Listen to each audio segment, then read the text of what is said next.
आज हम लोग बात करने वाले हैं BA part one history honours का paper 2। BA part one history honours के पेपर 2 का ये चैप्टर 1 है। चैप्टर 1 का ये भाग जो है भाग 2 है। चैप्टर 1 का भाग 1 हम लोग बहुत अच्छे से पढ़ ली थी। पढ़ किसके बारे में रहे थे? रोमन साम्राज्य के पतन के बारे में पढ़ रहे थे। और ये सबसे हम लोग पहले पढ़ना था कि रोमन साम्राज्य की स्थापना कैसे हुई थी। तो रोमन साम्राज्य की स्थापना के बारे में हम पढ़ लिए थे। क्या पढ़े थे? रोमन साम्राज्य की स्थापना का श्रेय किसको जाता है? स्थापना का श्रेय किसको जाता है? रेमुलस तथा रोमुलस लिख देते हैं। रेमुलस तथा रीमस। रेमुलस तथा कौन थे? रीमस। दो भाई थे, रेमुलस तथा रीमस। दो भाइयों को ये श्रेय जाता है कि इन्होंने ही ये रोम की स्थापना की। लेकिन देखिए, रोम की स्थापना दोनों ने ना की थी। देखिए क्या हुआ था, वो तो हम आपको बताए ही थे। इन दोनों के चाचा ने क्या किया था? इन दोनों को फेंकवा दिया था कहां पर? नदी में। तो एक भेड़िया ने इन दोनों को बाहर निकाला नदी से, और उसके बाद एक किसान ने देखा था। किसान इन दोनों को अपने घर लेकर गया और इन लोगों को पालन पोषण किया और बड़ा किया। बड़ा होने के बाद इन लोगों को पता चल गया कि हम राजा के लड़के थे, और हमारे चाचा ने क्या किया था, हमको पालना में मतलब हमको पालने में ये दोनों सोए हुए थे, तो फेंकवा दिया था नदी में। तो उसने, इसके चाचा ने ये नहीं कहा था कि पालना सहित फेंक दो। फेंकने वाला था कि जो फेंकने वाला सैनिक था वो पालना सहित फेंक दिया था नदी में। तो पालना तो नदी में तैरता है, और नदी में तैरता है, तो इसको चाचा को लगा कि इन दोनों को नदी में फेंक दिया गया। तो इतने छोटे बच्चे नदी में तैर थोड़े पाएंगे, कहानी खत्म हो गया होगा। लेकिन इन दोनों की कहानी अभी भी चल रहा था। पहुंचे फिर वापस कहां पर? नगर में। उस समय रोम नाम नहीं था, ध्यान रखिएगा। रोम नगर में पहुंचे, जहां पर 7 पहाड़ियों पर ये बसा हुआ था, जिसको 7 पहाड़ियों पर बसे होने के कारण 7 नगरों की इनको उपाधि दी जाती है कि 7 नगर बसे हुए थे। मतलब सप्त पहाड़ी नगर कहा जाता था इनको, ध्यान रखिएगा। सप्त पहाड़ी नगर, लेकिन नगर नहीं थे, ऐसे गांव जैसे बसे हुए थे 7 पहाड़ियों पर। तो ये पहुंचे, वहीं पर पहुंचे। उसके बाद अपने चाचा क्या कर दी? हत्या कर दी। उस समय रोम अभी नगर स्थापना नहीं हुआ था, ध्यान रखिएगा। रोम की स्थापना उस समय अभी नहीं हुआ था। तो ये इन दोनों ने अपने चाचा की हत्या कर दी। उसके बाद अब इन दोनों में लड़ाई क्यों हो गया? राजा बनने के लिए। राजा बनेगा कौन? फिर ये रोमुलस ने रीमस का फाइल निपटा दिया और खुद क्या बन गया? राजा। राजा बनते ही अपने नाम पर क्या रखा? रोम। अपने नाम पर रोम नगर का नाम रखा, और रोम नगर की स्थापना की। कब? ये समय है 753 ईसा पूर्व। 753 ईसा पूर्व। अब यहीं से रोम में कौन कौन से शासन, अलग अलग शासन व्यवस्था है, देखिए। रोम में शासन व्यवस्था का प्रकार।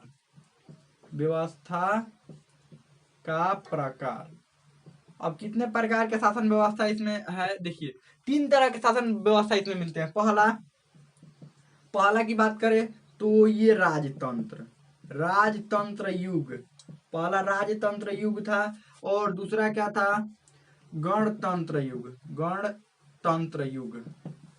युग। और तीसरा क्या स्थापित हुआ? साम्राज्यिक युग। अब इन तीनों के बारे में थोड़ा बढ़िया समझिए। इनका समय था 753 ईसा पूर्व से लेकर 509 ईसा पूर्व तक। ध्यान रखिएगा, ये ईसा पूर्व में दोनों लिखा हुआ है। इसका समय था 509 ईसा पूर्व से लेकर 427 ईसा पूर्व। इसका समय था 427 ईसा पूर्व से लेकर 76 ईस्वी तक। यानी अच्छा, यहाँ पर ईसा पूर्व लिख देते हैं। ईसा पूर्व 427 ईसा पूर्व से लेकर 476 ईस्वी तक था इसका समय। तो चलिए हम लोग इसके बारे में थोड़ा सा विस्तार से बात करते हैं। अब समझिए, ये लगभग 200 वर्षों तक रहा। देखिए, तो ये राजतंत्र युग लगभग 200 वर्षों तक था। 200 वर्षों तक। इसकी बात करें तो ये भी इसको मान सकते हैं 100 वर्षों तक। 100 वर्षों तक मान सकते हैं, 100 वर्षों तक। और ये देखिए, तो 427 ईसा पूर्व से 476 ईसा पूर्व, यानी 800 वर्षों तक लगभग ये था। 800 ये लगभग में लिख रहे हैं, क्योंकि 427 ईसा पूर्व से 0 ईस्वी तक आया होगा, और 0 ईस्वी से लेकर और 476 ईस्वी तक आगे बढ़ा। यानी कि कुल मिलाकर बात ये हुआ कि ये 800 वर्षों तक था। अब समझिए, यहाँ पर राजतंत्र युग की स्थापना किसने की? रेमुलस ने। और इसका शासनकाल शुरू होता है 553 से शुरू होता है। किसका? रेमुलस का। रेमुलस के बाद अब रेमुलस राजा बनते ही क्या किया? अपना साम्राज्य विस्तार शुरू कर दिया। देखिए, भारत में अगर भारत की बात करें हम, तो भारत में आपको पेपर 1 में हम पढ़ाए थे प्राचीन भारत का इतिहास। उसमें क्या होता था? राजा अपने साम्राज्य विस्तार के लिए क्या क्या करते थे? युद्ध, मित्रता और वैवाहिक संबंध, 3 को करते थे। लेकिन यहाँ पर ऐसा कुछ नहीं था। रेमुलस क्या किया, ये मित्रता और वैवाहिक संबंध के नाम नहीं जानता था, मारपीट सिर्फ जानता था और कुछ नहीं। लड़ाई किसी से युद्ध करके जीत लिया जाए और युद्ध करने के बाद उसके सैनिक हथियार लिया जाए, उसके सैनिक सब ले लिए जाए अपने पास में, अपना सैनिक और ताकतवर हो जाएगा। इसको सिर्फ था कि लड़ाई वड़ाई सिर्फ कर रहे थे। इतना भयंकर भयंकर लड़ाई हुआ। देखिए अभी अगर कोई भी देश, कोई बड़ा देश किसी छोटा देश पर अगर आक्रमण कर देता है कोई भी कारण से, तो उसको पूरे विश्व में आलोचना होने लगती है कि देखिए, और प्रतिबंध लगाने लगता है दूसरा दूसरा देश। देखिए ये छोटा देश पर आक्रमण कर रहा है, ये छोटा देश पर को हानि पहुंचा रहा है, और बाकी दूसरा दूसरा जो देश है वो क्या करता है, उस पर प्रतिबंध लगाने लगता है। लेकिन इस समय ऐसा कुछ नहीं था, किसी को मारो पीटो कोनो दिक्कत नहीं है। यहाँ पर इस समय की बात कर रहे हैं, किसी को कोई दिक्कत नहीं है, कहीं पर न्यूज़ नहीं ना फैलता था। इस समय कोई भी देश, छोटा सा देश किसी पर आक्रमण कर दे, कोई भी देश बड़ा देश की छोटा पर आक्रमण कर दे, न्यूज में फैल जाता है, उसी समय पता चल जाएगा सबको कि किसने किस पर आक्रमण किया, और आलोचना होने लगता है, प्रतिबंध लगने लगते हैं, सब कुछ होने लगता है। लेकिन यहाँ पर न्यूज कुछ था ही नहीं। खूब मतलब अपना जो साम्राज्य विस्तार है, जितना हो सकता था साम्राज्य विस्तार किया। इसके बाद अन्य 6 राजा आए और 6 राजा अपना अपना शासन चलाए। क्या चलाए? शासन चलाए। लेकिन ये 6 राजा का नाम हम क्यों नहीं बता रहे? अब बताइए, तो 6 राजा के रेमुलस का ही नाम क्यों बता रहे, बाकी 6 राजा के क्यों नहीं? हाँ, अंतिम वाला एक राजा का नाम बताएंगे जिसका नाम था तारकीनस। तारकीनस, उस राजा का नाम हम क्यों बता रहे? देखिए क्यों। बाकी इन्होंने कुछ नहीं किया। आपको बताया है कि इतिहास में जगह उन्हीं को मिलता है जो कुछ किए होते, जो कुछ करवे नहीं करेंगे उसका इतिहास में नाम क्या होगा? आप गलत करे सही करे, आपको नहीं बोल रहे हैं, हम ये बोल रहे हैं कि राजा कोई गलत करे सही करे उसका नाम हो जाता है। आप अगर कोई गलत राजा करता है तो उसका गलत दृष्टि से उसको उसका नाम होता है इतिहास में, और कोई सही करता है तो सही, और कोई कुछ नहीं करता है उसका नाम नहीं आता। इतना फालतू इतिहास में जगह नहीं होता है कि किसी फालतू लोगों को जगह दिया जाए, जगह उन्हीं को दिया जाता है। चर्चा देखिए, और वैसे भी चर्चा किसकी होती है? कोई गलत काम करता है उसकी चर्चा होती है, सही काम करता है उसकी चर्चा होती है, बीच वालों की चर्चा होती है नहीं। क्लास में भी देखिए, क्लास में वैसे बच्चे जो सबसे पढ़ने में तेज है, सबसे मतलब पढ़ने में तेज है और सीधे साधे है, उनका नाम आता है। और नहीं तो जो सबसे बदमाश होते हैं, सबसे मतलब अलग लेवल के बदमाश होते हैं, उनका नाम आता है। बीच वाला का नाम नहीं आता है, बीच वाला कुछ नाम नहीं होता है, ध्यान रखिएगा। तो वहां पर भी 5 जो राजा हुए, इनका नाम नहीं, अंतिम में तारकीनस था। तारकीनस के बाद यहाँ पर गणतंत्र स्थापित हो गया। तारकीनस 509 ईसा पूर्व तक ये शासन चलाया। इसके बाद रेमुलस के बाद और 5 गो राजा हुए, 5 के बाद 6वां राजा ये था। और इसके बाद तारकीनस के बाद गणतंत्र की स्थापना हुई। यहाँ के जनता ने गणतंत्र की स्थापना कर दी। ऐसा क्या किया होगा इसने, बताइए। देखिए अत्याचार ये सभी करते थे, ऐसा बात नहीं था कि रेमुलस और बाकी 5 राजा है एकदम जनता से बढ़िया व्यवहार करते थे सबको, ना, अत्याचार ये भी करते थे सब। लेकिन इसने ऐसा क्या किया होगा कि जनता इतनी परेशान हो गई, गणतंत्र की स्थापना करना पड़ गया। गणतंत्र मतलब समझते हैं ना, जनता का शासन, वोटिंग द्वारा जो जनता चुनता है जो सरकार, उसको गणतंत्र बोला जाता है, सिंपल भाषा में समझ लीजिए। तो तारकीनस इतना अत्याचारी राजा था, इतना अत्याचारी राजा हो गया कि जनता को विरोध करना पड़ा, और इसको क्या करना पड़ा, राजा के कुर्सी से लात मार के गिराना पड़ा। इतना अत्याचारी, बाहरी वाला पता अत्याचार करता ही था, देश के बाहरी वाला जो जीतता था अपने देश वालों पर भी कभी हाथ घुमा देता था, कभी अपनों जनता पर हाथ घुमा। समझिए, अगर इसने या किसी ने भी, कोई भी प्राचीन समय में राजा हो, ये रेमुलस की बात करें, इसकी बात करें, अगर ये किसी देश को जीते हैं, ये किसी क्षेत्र को जीते हैं, तो यहाँ जीतने के बाद अगर एंट्री हो जाता तो कई कड़े प्रतिबंध यहाँ पर ये लोग लगा देते थे, और यहाँ के जो लोग थे उनको दास बनाकर अपने दरबार में लेकर जाते थे। और जो बड़े बड़े काम होते थे, जैसे बड़े नगरों की स्थापना करना, बड़ा बड़ा महल बनवाना, भवन बनवाना, सब यही के लोगों से करवाते थे, ले जा बड़ा बड़ा पत्थर उठवाते थे, कुछ भी बहुत ज्यादा काम। और 24 घंटा, ध्यान रखिएगा, 24 घंटा रात और दिन दोनों समय काम करवाते थे, खूब काम करवाते थे, ध्यान रखिएगा। तो ठीक ऐसे ही ये तारकीनस भी था। ये बाहरी वाला मान लीजिए कोई क्षेत्र जीता था, वहां के लोगों को तो पकड़कर अपने राज्य में लेकर गया, और ले जाने के बाद काम तो करवाया, साथ में इसका ऐसा आदत बन गया था, कभी अपनों राज्य के लोगों पर ऐसा ही हाथ घुमा देता था। हाथ घुमाने का मतलब कि अपनों राज्य के लोगों को पकड़ पकड़ कर और काम करवाने लगता था, और बहुत ज्यादा अत्याचार, बहुत ज्यादा टैक्स लगा देता था। अब समझिए, कोई भी बिगड़ा हुआ लड़का रहता है तो बाहर बदमाशी करता है, बाहर मारपीट करता है, लड़ाई झगड़ा करता है, ठीक है, गाली वाली देता है बाहर। और कभी ऐसा होता है कि घरे वाले लोगों पर हाथ घुमा देता है। हाथ घुमाने का मतलब समझ रहे हैं? कभी घरे वाले को गाली दे देगा, कभी घरे वाले से लड़ाई कर देगा। जब उसका बाहरी आदत बना है तो घर में नहीं कर सकता है, जब बाहर उसका आदत है तो घर में भी कर सकता है। ठीक है, वैसे ही तारकिनस था, बाहर आदत बना हुआ था, घरे वाला ये घर वाले मतलब इसके साम्राज्य वाले लोगों पर भी हाथ घुमाना शुरू कर दिया, अत्याचार करने क्या कर दिया, शुरू कर दिया। जिसके कारण इसके जो यहाँ के लोग थे, इन्होंने क्या किया, इनका काम खत्म कर दिया, लात मार कर गिरा दिया नीचे, और उसके बाद गणतंत्र की स्थापना कर दी। अब इस युग में क्या था, राजतंत्र में क्या था, सारे निर्णय राजा लेते थे, सैन्य के प्रमुख राजा होते थे। कोई भी कर बढ़ाना होगा राजा करेंगे, कोई भी अलग नगर की स्थापना करना होगा, कुछ भी बनवाना होगा राजा से इजाजत लेना पड़ेगा। लेकिन यहाँ कोई भी फैसला करना होगा न्यायालय वाला, अगर सब सर्वोच्च न्यायालय राजा ही होते थे, ध्यान रखिएगा, सबसे ऊंचा जो होता था कौन होता था, राजा। लेकिन यहाँ पर गणतंत्र में ऐसा कुछ था ही नहीं, यहाँ पर भी राजा बने, ऐसा बात नहीं कि कोई और बना, यहाँ पर भी राजा चुने जाते थे, लेकिन यहाँ पर किसके मर्जी से, जनता के। और यहाँ पर एक सीनेट की स्थापना की गई थी, ध्यान रखिए, सीनेट, एक सीनेट का नाम आता है यहाँ पर, किस चीज का नाम आता है, सीनेट। सीनेट में वो ऐसे सदस्य होते थे जो राजा को सलाह देते थे, सलाह ऐसे नहीं, बिना सीनेट के मर्जी के कुछ नहीं, सीनेट की स्थापना की गई कि सीनेट के बिना मर्जी के ये कुछ नहीं कर सकते थे। कौन, ये रोम के जो राजा बनेंगे, मान लीजिए गणतंत्र, ये गणतंत्र युग की शुरुआत हो गई, यानी गणतंत्र की स्थापना हो गई, इसके बाद गणतंत्र की स्थापना हो गई, तो राजा मान लीजिए चुन लिए गए, तो चुन लिए गए तो इसका मतलब ये नहीं कि अपने मर्जी से काम करने लगे तो सब कुछ अपने मर्जी से, नहीं नहीं, ऐसा बात नहीं होता था। यहाँ पर सीनेट में जो लोग होते थे उनसे सलाह लेकर तभी राजा काम करेंगे। सीनेट में वैसे लोग होते थे जो कि सेना का, जिनको सेना का अनुभव था, जो वरिष्ठ लोग होंगे, जो राज्य में थोड़ा सा अमीर होंगे, ये सब मिलाकर सीनेट में जो सदस्य होते थे, और सदस्य किसको, सदस्य सलाह किसको देते थे, राजा को। राजा को सलाह लेना है सदस्य से, बिना कुछ सदस्य से सलाह लिए कोई भी कार्य नहीं करते थे, ध्यान रखिएगा।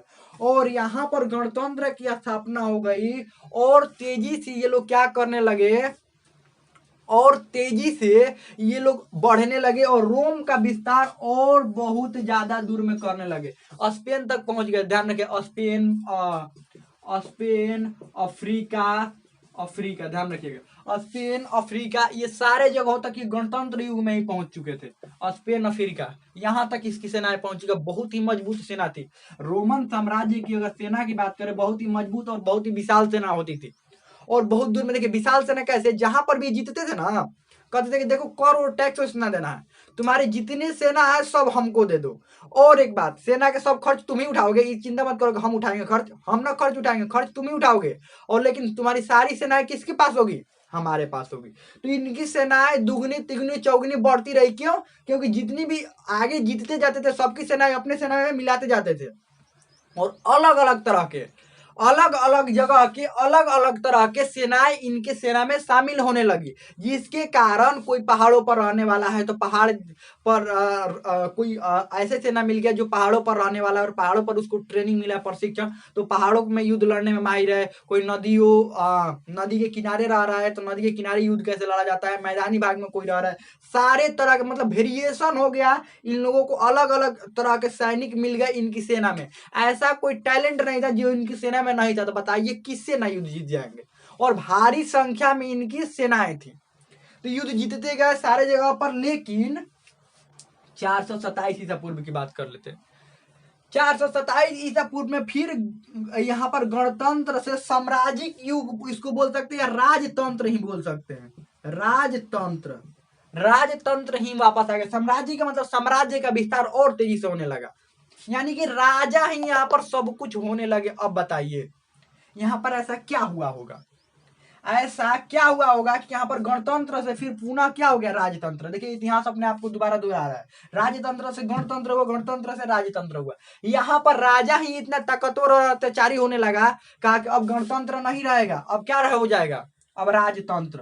और राजतंत्र बस अंतर इतना था कि राजा अब चुने नहीं जाते थे, राजा का लड़का राजा बन जाता था, उसके लड़का राजा बन जाता था, उसके लड़का। बाकी ऐसा राजा में हिम्मत नहीं था कि सीनेट को भंग करते, सीनेट वैसा ही था, सीनेट की मर्जी से सारे काम होगा राजा का। लेकिन राजा ने ये किया कि गणतंत्र को हटा दिया, और गणतंत्र का हटाने के बाद बस एक ही गणतंत्र का हटाने में तो राजा को एक ही फायदा हुआ, क्या, बस राजा का लड़का राजा बनेगा, उसके अलावा कोई नहीं बनेगा। ध्यान रखिएगा। बाकी सीनेट का ही मर्जी पर काम करना पड़ेगा, ये नहीं कि राजा अपने मर्जी से सब काम नहीं करेंगे, युद्ध अपने मर्जी से नहीं लड़ेंगे, सब कुछ भी नहीं करेंगे अपने मर्जी से। बस राजतंत्र की स्थापना यानी साम्राज्य की स्थापना हुई, इतना ही हुआ कि क्या होने लगा यहाँ पर कि राजा के लड़के राजा बनने लगे बस। अब देखिए इसमें एक प्रमुख राजा का नाम आता है जिसका नाम है जूलियस सीजर। जूलियस सीजर नाम है, सीजर। इनके बारे में थोड़ा सा ही हम पढ़ेंगे, ज्यादा नहीं पढ़ेंगे। जूलियस सीजर जन्म माना जाता है 100 ईसा पूर्व में, 100 ईसा पूर्व, ध्यान रखिएगा। जन्म कब माना जाता है? 100 ईसा पूर्व। और शुरू से ही, और एक बात, रोमन साम्राज्य में जितने भी सैनिक होते थे बहुत ही कठोर तरीका से इनको ट्रेनिंग दिया जाता था, प्रशिक्षण, हर तरह के ट्रेनिंग। पहाड़ों पर नदी, पहाड़ों पर लड़ना कैसे लड़ा जाएगा, नदियों का अगर नदी मिल गया तो कैसे नदी को तैर कर पार किया जाएगा, युद्ध कैसे लड़ा जाएगा, रेगिस्तान, मैदानी भाग, सब तरह के। रोम के जो सैनिक होते थे, एक्चुअल जो रोम के सैनिक होते थे, उनको हर तरह की ट्रेनिंग दी जाती थी। समझ लीजिए हर किसी से लड़ने की प्रशिक्षण दिया जाता था, और अलग अलग तरह के लड़ने की कलाएं सिखाई जाती थी। चारों तरफ से घेर कर, अगर सैनिक कम है तो भी दूसरे को, ज्यादा सैनिकों को कैसे घेर कर उनको मार दिया जाएगा, या अलग अलग तरह की इनको प्रशिक्षण दिया जाता था, ध्यान रखिएगा। तो जूलियस सीजर का जन्म कब हुआ था? 100 ईसा पूर्व में। अब इनको भी एक सैनिक, योग्य सैनिक बनाना था, तो शुरू से ही इनको भी बहुत कड़े कड़े प्रशिक्षण में रखा गया। इनको ट्रेनिंग वहां पर नहीं भेजा गया कि ट्रेनिंग में जाइए और सैनिकों की भी ट्रेनिंग लीजिए, ना, घर में ही। और जम के पिटाई होती थी इनकी। जम के पिटाई इसलिए नहीं कोई गलती करते थे, पिटाई जम के इसलिए होती थी ताकि और शरीर में ताकत बन सके। मूवी में देखे हीरो पिटाता है, खूब खूब हीरो पिटाता है ना, कि ताकि शरीर में उसका ताकत बढ़ पाए। ठीक वैसे ही इनको भी घर पर जम के एकदम पीटा जाता था, एकदम जम के पिटाई होती थी, जिसके कारण शायद ये भी कारण रहा होगा कि इनका शरीर बहुत ही ताकतवर था, ध्यान रखिएगा। और युद्ध कौशल में बहुत माहिर, ये जूलियस सीजर जो था युद्ध कौशल में बहुत माहिर था, और इसके शरीर भी ताकतवर हो चुका था। और उसके बाद फिर ये राजा बना, बढ़िया से प्रशिक्षण लेने के बाद, सब कुछ करने के बाद ये राजा बना। राजा बनते ही ऐसे, मतलब इतना, पहले से इनकी सेनाएं बहुत विशाल थी, तो सेनाएं विशाल थी, और इनको मिल गया कौन? जूलियस सीजर के नेतृत्व, ध्यान रखिएगा। और एक बात, ये लोग कहीं पर भी जाते थे ना, तो ऐसा नहीं कि मानवता वाला बात रखते थे, नहीं। जिस राज्य में एंट्री कर गए, जीत गए ना, तो उसको चारों तरफ तबाही मचा देना, बस, और कुछ नहीं। वहां से लोगों को पकड़ कर लाना, दास बनाना, मतलब अपना यहाँ काम करवाना, किसी को भी वहां से पकड़ कर लेकर आ जाना, मतलब हर तरह की यातनाएं देते थे उनको, ध्यान रखिएगा। जूलियस सीजर बना, यहाँ ये था कि ब्रिटेन, फ्रांस, सारे जगहों तक ये पहुंच चुका था, ध्यान रखिएगा। अपनी सेनाएं समझ ली, इतना विस्तार किया कि रोम से ब्रिटेन, फ्रांस तक ये पहुंच चुका था, हर जगह। और एशिया के अधिकतर हिस्सों पर भी कब्जा कर चुका था ये जूलियस सीजर जिसका नाम था। अब ये लगा हुआ था, इसका एक और बात था इसमें, इसका ये लगा हुआ था कि क्या करें हम, सीनेट को ही खत्म कर दे। बार बार इसको सीनेट से परमिशन लेना पड़ता था। ये सीनेट को ही, इसके ये दिमाग में चल रहा था कि अब सीनेट को ही क्या कर दिया जाए, खत्म कर दिया जाए। जूलियस सीजर, ध्यान रखिएगा, सीनेट को ही, ये कब की बात है?